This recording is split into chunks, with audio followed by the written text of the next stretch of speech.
And it's a ongoing thing.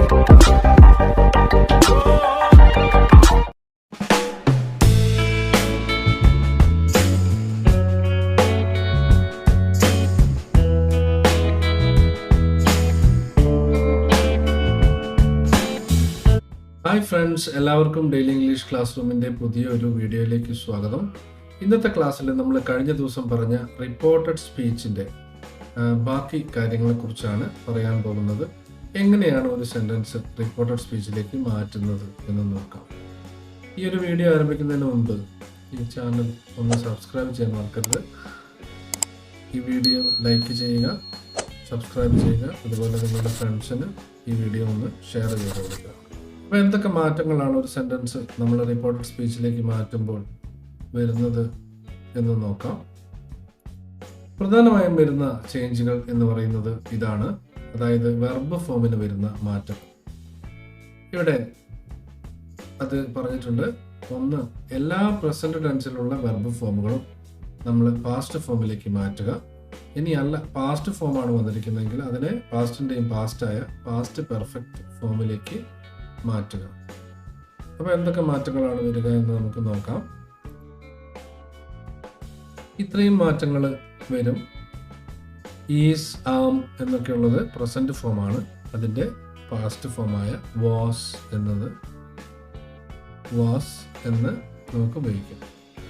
അതുപോലെ R എന്നുള്ളത് wear എന്നായി മാറുന്നു. ഹാസ്, ഹാവ് എന്നുള്ളത് ഹാഡായി മാറുന്നു. ഡു, ഡസ് എന്നുള്ളത് ഡിഡായി മാറുന്നു.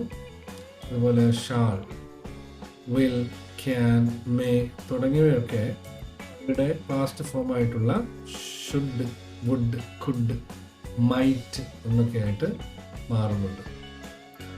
അപ്പോൾ നമുക്ക് കിട്ടിയ ഡയറക്റ്റ് സ്പീച്ചിൽ ഇതിലുള്ള ഏതെങ്കിലും വാക്കുകളുണ്ടെങ്കിൽ അതിൻ്റെ പാസ്റ്റ് ഫോമിലേക്ക് നമ്മൾ നിർബന്ധമായിട്ടും മാറ്റുക. ഇനി ഈ ഒരു വെർബ് ഫോം മാത്രം മാറ്റിയത് കൊണ്ട് നമുക്ക് റിപ്പോർട്ടഡ് സ്പീച്ചിലേക്ക് എത്താൻ കഴിയില്ല. ഇനി അതല്ലാതെ ചില വാക്കുകൾ, മറ്റ് ചേഞ്ചുകൾ എന്തൊക്കെയാണെന്ന് നോക്കാം. അപ്പോൾ ഇത്തരത്തിൽ വരുന്ന മാറ്റങ്ങളാണ്. ഒന്ന്, ഐ എന്നുള്ളത് ഏത് വ്യക്തിയാണോ പറയുന്നത് അതിനനുസരിച്ച് ഹി എന്നോ ഷീ എന്നോ, മീ എന്ന് ഉള്ളത് ഹിം, ഹർ, മൈ എന്നുള്ളത് ഹിസ്, ഹർ, വി എന്നുള്ളത് ദേ, ദിസ് എന്നുള്ളത് ദാറ്റ്, ഹിയർ, ദെയർ, ടുഡേ എന്നുള്ളത് that day, tomorrow the next day, yesterday the previous day. ഇത്തരത്തിലുള്ള മാറ്റങ്ങൾ നമ്മൾ വരുത്തണം. അപ്പോഴാണ് നമുക്ക് അവർ പറഞ്ഞ ആ ഒരു ആശയം കൃത്യമായിട്ട് വ്യത്യാസമൊന്നുമില്ലാതെ റിപ്പോർട്ട് ചെയ്യാൻ സാധിക്കുകയുള്ളൂ.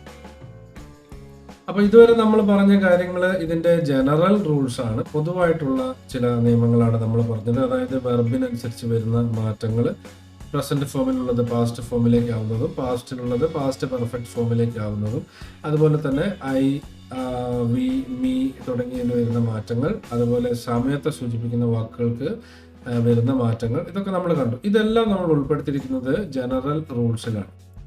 അപ്പോൾ നമുക്ക് ലഭിച്ചിരിക്കുന്ന സെന്റൻസ് ഏത് വിഭാഗത്തിൽ പെടുന്ന സെന്റൻസ് ആണെന്ന് നോക്കണം. അസർട്ടീവ് ആണോ, അല്ലെങ്കിൽ ഇൻറ്ററോഗേറ്റീവ് ആണോ, ഇംപെററ്റീവ് ആണോ, എക്സ്ക്ലമേറ്ററി ആണോ എന്നുള്ളതാണ്.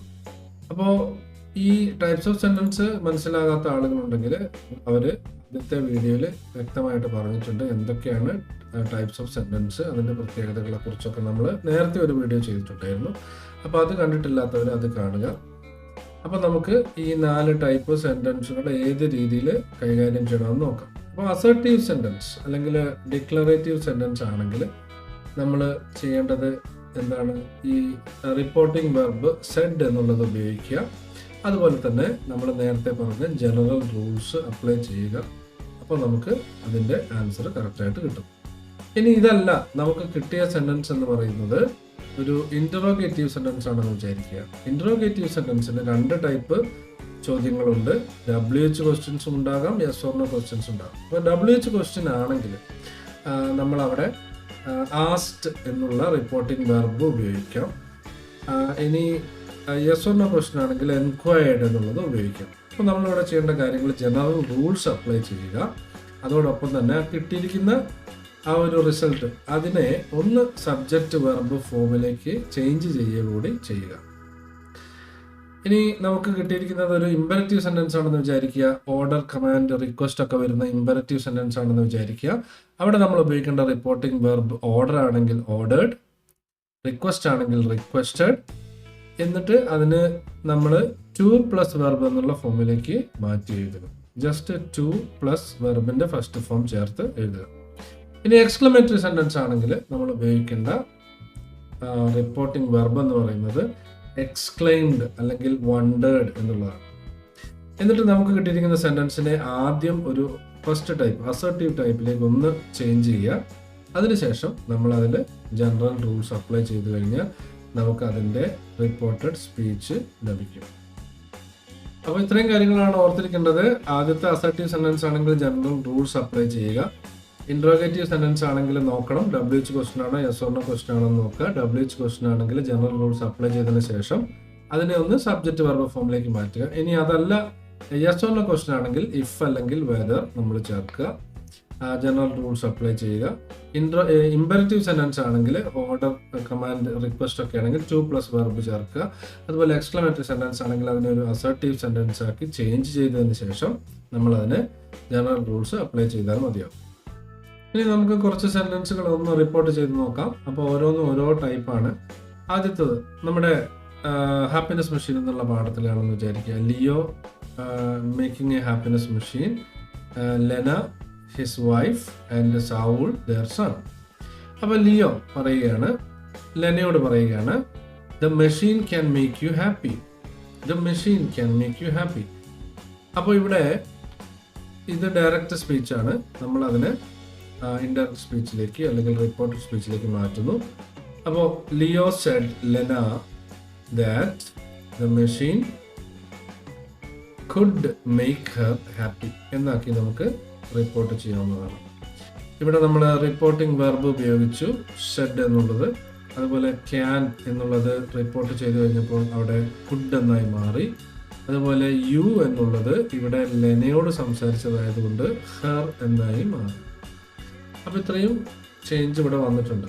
ഇനി മറ്റൊരു ഉദാഹരണം നമുക്ക് നോക്കാം. ഇവിടെ ഒരു ക്വസ്റ്റ്യൻ ആണ്, വേർ ഈസ് ലെന. അതുപോലെ I want to touch the machine, അതൊരു സ്റ്റേറ്റ്മെന്റ് ആണ്. അപ്പോൾ ഇത് ഒരു WH ക്വസ്റ്റ്യൻ ആയതുകൊണ്ട് നമ്മൾ ജനറൽ റൂൾസ് അപ്ലൈ ചെയ്തതിന് ശേഷം വെർബ് സബ്ജക്റ്റ് എന്നുള്ള ഫോമിൽ നിന്ന് ഒന്ന് സബ്ജക്റ്റ് വെർബ് ഫോമിലേക്ക് ചേഞ്ച് ചെയ്യുക.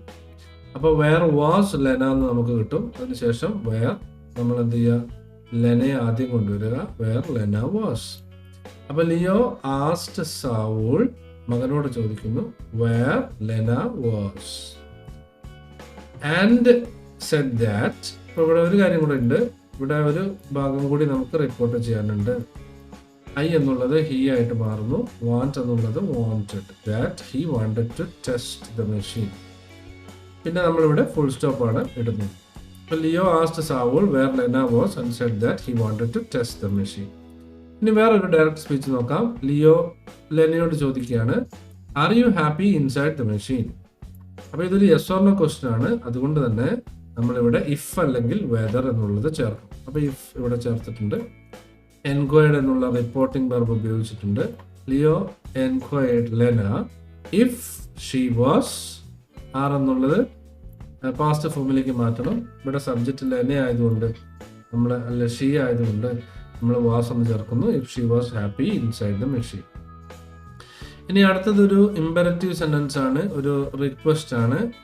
ലെന പറയുന്നതാണ് ലിയോയോട്, Lena please help me with the kitchen work. Lena requested Leo.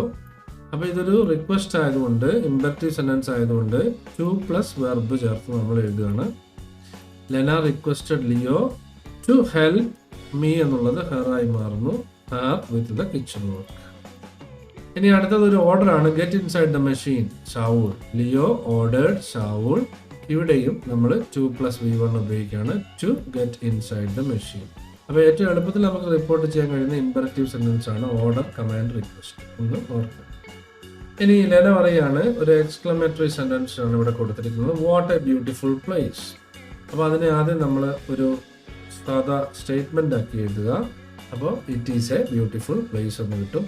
അതിൽ ജനറൽ റൂൾസ് നമ്മൾ അപ്ലൈ ചെയ്യുമ്പോൾ it was A beautiful place. എന്നിട്ട് നമ്മൾ എക്സ്ക്ലെയിംഡ് എന്നുള്ള റിപ്പോർട്ടിംഗ് വെർബ് കൂടി ചേർക്കുക. അപ്പോൾ Lena exclaimed that it was A beautiful place. Okay, നമുക്ക് മറ്റൊരു വീഡിയോയിൽ വീണ്ടും കാണാം. Thanks for watching and have A nice time.